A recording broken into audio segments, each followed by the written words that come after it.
Welcome to Making Sense of Menopause, the podcast for women in midlife who are feeling stuck, overwhelmed, or just not like themselves. I am Roberta Bass, a women's health physiotherapist, menopause mentor, and remedial hypnotist. I help women in perimenopause understand what's going on and share small, realistic steps to help them feel better in both mind and body. This podcast is for general information only and is not a substitute for personalised medical advice. Let's dive in and get started. Hello and welcome back to the podcast. Today, I really want to lean into the importance of mindset, but also the importance of having a community and surrounding yourself with people that are there to support you in what form that looks like. Now, I have been doing this business. I've had it for 3 years, but for a couple of those years, I was also working part-time.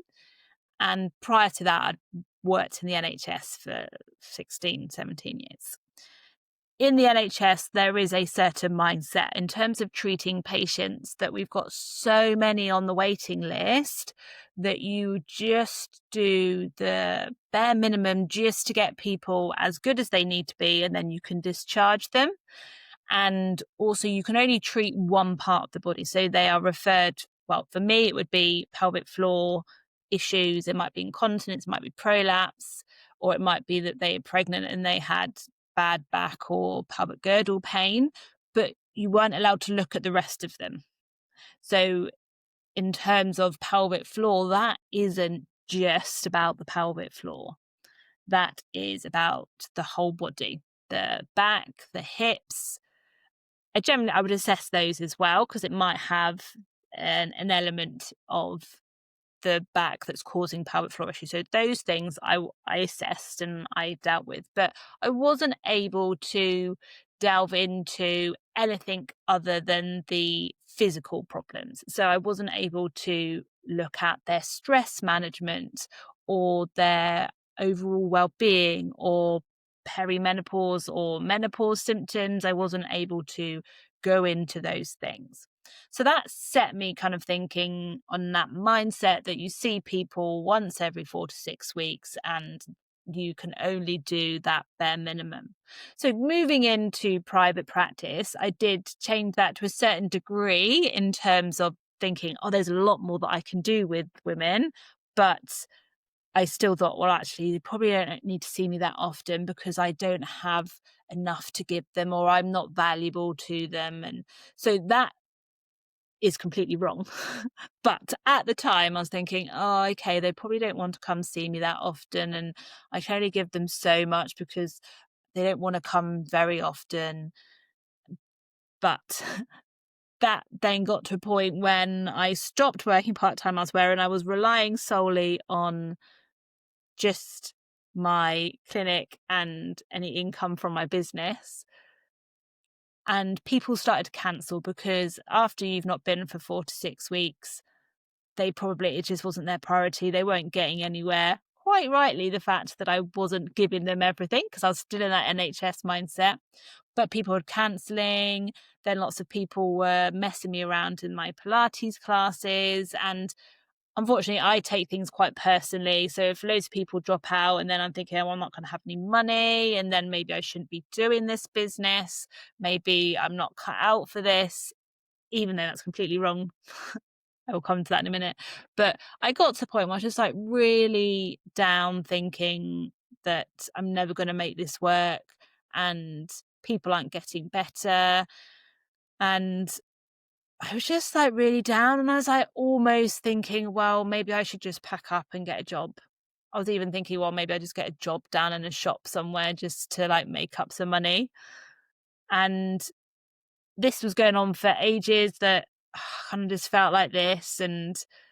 But then I started listening to this business coach online who specifically helps people run their clinics. And things started to click. The fact that the reason that people weren't coming back is because I wasn't doing everything I could for them, even though I've got all this knowledge and all these skills that I could now bring. I was still stuck in that NHS mindset that I can only see people every 6 to 8 weeks and we can only do the bare minimum for them. And I was just like, why am I doing this? And then suddenly I think, okay, fine. I really need to offer what's best for the patient, not what I've done for like 16 years. It's really hard to get out of that habit of 16, 17 years in the NHS to change up. So now that I have the ability to offer everything, so mindset as well as physio and hypnosis and menopause and everything I could put together to help people. So I started to change my mindset, working on this, did some journaling, just like talking to my own subconscious, doing some self-hypnosis. But one of the things that made the biggest change was I actually wrote an email out to my client list and explained how I was feeling. I was so frustrated with all these people messing me around, dropping out, like not getting back to me, or just they think that it's just that's this them dropping out and it doesn't matter. But I had like 10 people dropping out of my classes, which is a big chunk of income, but all last minute, they weren't abiding by my terms and conditions, or they were taking the mickey about what they could do. It just got on top of me. So like, right, I'm just going to send an email out to my current clients, just letting them know how I was feeling. And it also made kind of a nice email for people and explaining how I've like changed my mindset and things. But I sent it out, and it's the time that I've had the most responses from an email. And it's like amazing. I'm thinking that no one actually reads my emails, so there's no point. But actually, I had so many responses saying, "Oh no, we love your classes," or "No, you're really good, don't give up," and just lots of support messages coming through, which was a nice boost. I'd already started to come out the other side of this, like, oh, what am I going to do? But it was just nice to have that little bolster up. I also had two ladies come in that evening for Pilates with a bunch of flowers and chocolates and a plant to say that they appreciated me and they loved the classes. And I just thought that was lovely that all of these people either sent me an email or were commenting in class and just saying, no, you are good, you can do it, keep going. And just all of this support, knowing that everything I'd put out there, I love to support people. Obviously, I'd help them. I try and make the classes the best that they can be, giving everyone that community that they can rely on as well. And to have that then come back to me was lovely, to think that they all cared about me. They all loved the classes. It was mostly the classes because they're the ones that I see every week and get to know really well. But even people that had come to me on a one-to-one saying, oh, that it made a big difference to their lives. So I decided that I needed to change that mindset of I can't do it. I changed it to thinking, right, what is the best way that I can serve these women?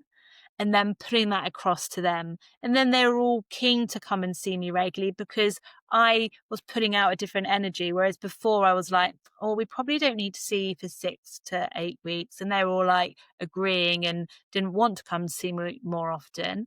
But it's about that energy that I was putting out there that then they got back and they saw the benefit. They wanted to invest in their own health. They wanted to improve. So not only financially was that great for me, but actually they were then more investing in their own life and well-being as well. So I was making more of a difference to them and their well-being. So I just wanted to relate that to how you might be feeling at the minute. If you're thinking, oh, I've got all these symptoms, I feel terrible, like, what is the point? Why would I bother like going to exercise or changing the food that I'm eating? I get it. And it can be really overwhelming. And I feel that with my own health sometimes as well, when I have done too much and my chronic fatigue is like wiped me out. I'm like, oh, whatever. I don't want to do anything. I just want to sit and eat chocolate in bed. But It is knowing that it can get better the other side, and there are things that you can do that will help. And one of those is very much looking at your mindset. Now, there's various ways that you can do this. Journaling is a really, really nice way to identify how you're feeling, because sometimes we actually don't express it or realize what's going on under the surface. So this is our subconscious mind that has got all these thoughts and patterns, but actually getting it out. So me writing that email, actually acknowledging how I felt and what had been going on, whereas everyone may have thought that everything was going swimmingly, and I was like, actually no, I need some help, I need support, I need people to kind of come and use my service and not mess me around. It might be that you just need to write it down. What are all those underlying thoughts? And then what you can do is challenge them. So it might be that you give advice as you would to a friend, or thinking about me getting those replies from the email. Think, okay, if I wrote this out to all of my friends, all my family, what reply would I get? It might be that actually it needs to be a different group of people. Maybe it would be strangers that would be giving you advice. Or how would you give advice to a friend? We can often argue against how our subconscious is thinking. It might be saying, you're not worth making that effort. You're not worth investing in.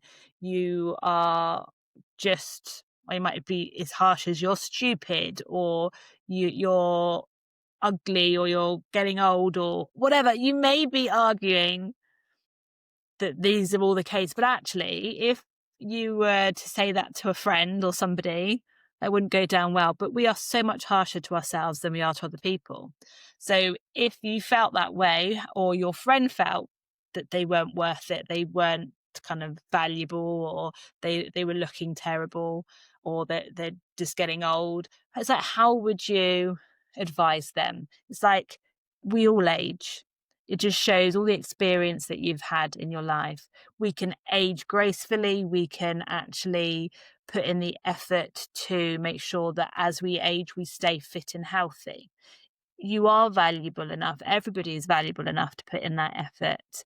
So it's just all of the thoughts and worries that you're having, then write the counter argument, or just even identify them and say, actually, how can we change that?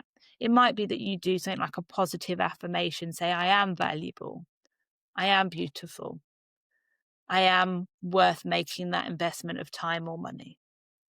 So if we put it into positive terms, then our subconscious picks up on that. So things that we repeat, it then thinks that is the truth.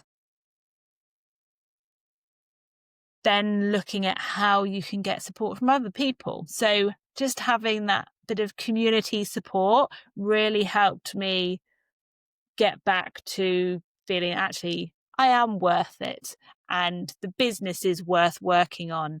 And okay, how can I fix this? What are the plans? What are the goals? How can I make some steps forward in order to get where I want to be? Just by having that little bit of community support. Now, you may find that friends and family actually aren't that supportive. It might be that you need to look elsewhere. Maybe there's a support group. Maybe it's just going to an exercise class and then getting to know the members in there. Maybe it's actually going to see a professional. So coming to see somebody like myself that can help support you through the changes that you need to make, and telling you how to make them and keeping you accountable. And just remember that actually asking for help, or telling others, or talking to people about your struggles isn't a sign of weakness. It's actually a sign of strength, admitting that you maybe aren't completely okay. And then once you have made that step, knowing that you have that support, you have the strength and the resilience, that you can make some changes that will help you feel better, whether that's physically, emotionally, mentally. Actually asking for support and help to make those changes to your mindset can make a massive difference. Remember that you are not alone. Even this podcast is here to support you. Just take a minute this week to think, how are you feeling? maybe write it down. If everything is perfectly fine, great, fantastic, keep it up. If there is something that is getting you down or that you need more support with, then think, where can you find that support? And go out and seek it. Until next time, take care. Thank you for listening to Making Sense of Menopause. If you have found this episode helpful, please follow the show and leave a review. It really does help more women discover the podcast and get the support that they need. And if you're ready to take that next step towards feeling more like yourself again, you'll find the link to my free Perimenopause Masterclass in the show notes. Take care and see you next time.